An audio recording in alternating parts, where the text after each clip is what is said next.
सत श्री अकाल। Welcome to Bluebit. आज की डेट में आप यूरोप में मूव होना चाहते हैं तो हम आपके लिए एक ऐसा वीज़ा लेके आए हैं जिसके अंदर आपकी कॉस्ट भी बहुत कम आने वाली है और वीज़ा रिजल्ट्स भी बहुत बढ़िया है और इसमें आप इसे वर्क में भी कन्वर्ट बड़ी इजीली कर सकते हैं और आप पीआर की तरफ भी जाएंगे और आपको सिटीजनशिप भी मिल सकती है। पर आप यदि ये वीडियो इंडिया से देख रहे हैं तो आपके लिए एक बैड न्यूज़ ये है कि इंडिया में इस वीज़ा कैटेगरी के लिए अपॉइंटमेंट्स जो हैं वो बहुत कम मिलती है। तो आपके लिए ये प्रॉब्लम ज़रूर हो सकती है। बट यदि आप आज की डेट में यूरोप की किसी कंट्री में बैठे हुए हैं, आप सिंगापुर में हैं, साइप्रस में है, मलेशिया में है, आप दुबई में है, आप कतर में है, ऐसी किसी भी कंट्री में है तो आपके लिए गुड न्यूज़ ये है कि इस वीज़ा में आपको बहुत बेनिफिट मिलने वाले हैं। और ये वीज़ा है जॉब सीकर वीज़ा पोर्तुगल का।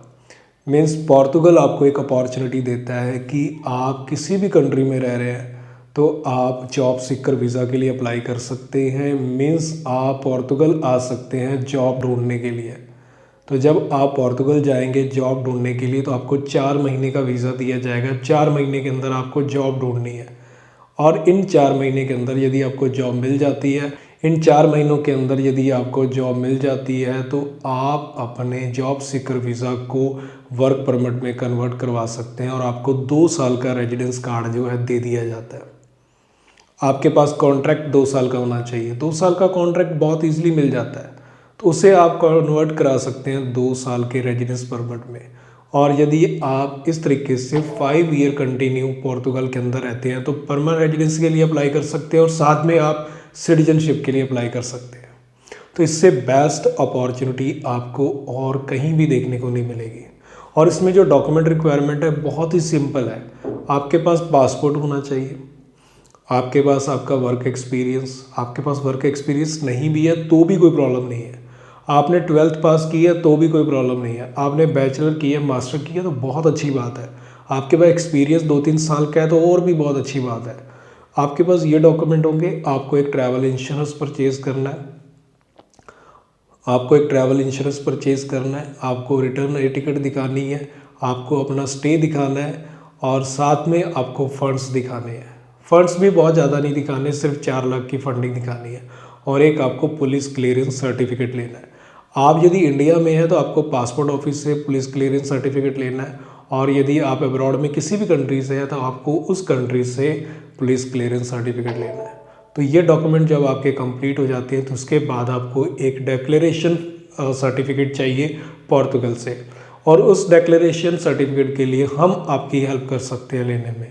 और यदि आपको कंप्लीट प्रोसेस करवाना हो उसमें भी हम आपकी हेल्प कर सकते हैं। ये डॉक्यूमेंट कंप्लीट करने के बाद जब ये फ़ाइल आप एम्बेसी में सबमिट कर देते हैं तो उसके बाद एम्बेसी जो टाइम लेती है वो लगभग 1 महीने से लेकर 2 महीने तक का टाइम लेती है। और कुछ केसेस में कुछ कंट्री से ये रिज़ल्ट जो है विद इन वीक भी देखने को मिलते हैं। तो आपको result within a week भी मिल सकता है। और जब आपको इसमें रिज़ल्ट मिल जाता है, आपकी अप्रूवल आ जाती है, जब इसमें अप्रूवल आ जाती है उसके बाद आपको पोर्तुगल में ट्रैवल करना है। पोर्तुगल में आने के बाद आपको जॉब ढूंढनी है। आपको 4 महीने का टाइम दिया गया। इन केस 4 महीने में आपको जॉब नहीं मिल पाती है तो आप इसे 2 महीने के लिए और एक्सटेंड करवा सकते हैं, यानी आपको टोटल 6 महीने मिल गए। 6 महीने में जॉब बड़ी ईजिली मिल जाती है। यदि आपके थोड़े भी कॉन्टैक्ट्स हैं, आपके पास स्किल है तो जॉब लेने में मुश्किल नहीं होती। तो आपको जॉब मिल गई, आपको इसको जस्ट कन्वर्ट कराना है अभी एम्बेसी के अंदर। आपको अपॉइंटमेंट लेनी है एमा की, आपको बायोमेट्रिक देने हैं वहाँ पे और आपको उसके बाद 2 साल का रेजिडेंस कार्ड मिल जाता है।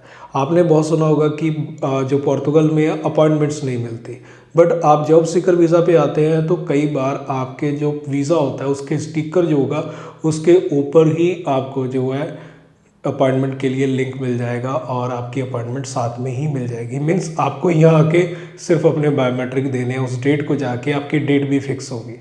तो इसमें आपके लिए कोई प्रॉब्लम नहीं होने वाली और ये वीज़ा बड़ी इजीली मिल जाता है। और बेस्ट अपॉर्चुनिटी उन लोगों के लिए है जो आज की डेट में अब्रॉड में किसी कंट्रीज़ में रह रहे हैं। आप वर्ल्ड में कहीं पे भी रह रहे हैं तो अपनी प्रोफाइल के बारे में आप हमारी टीम से कांटेक्ट करें। बट इसमें एक रिक्वायरमेंट और है कि आपका वीज़ा यदि आप अब्रॉड में किसी भी कंट्री में रह रहे हैं तो एटलीस्ट 7 से 8 मंथ तक का वैलिड जरूर होना चाहिए। मीन्स यदि आप आज की डेट में यूके में है या फिर दुबई में है तो आपका जो वीज़ा एक्सपायरी डेट है वो एटलीस्ट 7 से 8 महीने बाद की होनी चाहिए। तो फिर आपके लिए प्रॉब्लम नहीं आएगी, वीज़ा ईजिली आ जाएंगे। बट यदि आपका वीज़ा एक्सपायर अगले 3 से 4 महीने में होने वाला है तो बिल्कुल भी आप इसमें अप्लाई नहीं कर सकते। आप जब रिन्यू करवा लेंगे उसके बाद इसमें अप्लाई कर सकते हैं। तो बहुत ईजी है ये वीज़ा लेना। तो इसके लिए आप हमारी टीम से कांटेक्ट करके अपना जॉब सीकर वीज़ा के लिए प्रोसेस स्टार्ट करवा सकते हैं। मिलते हैं फिर एक नई वीडियो में। सत श्री अकाल।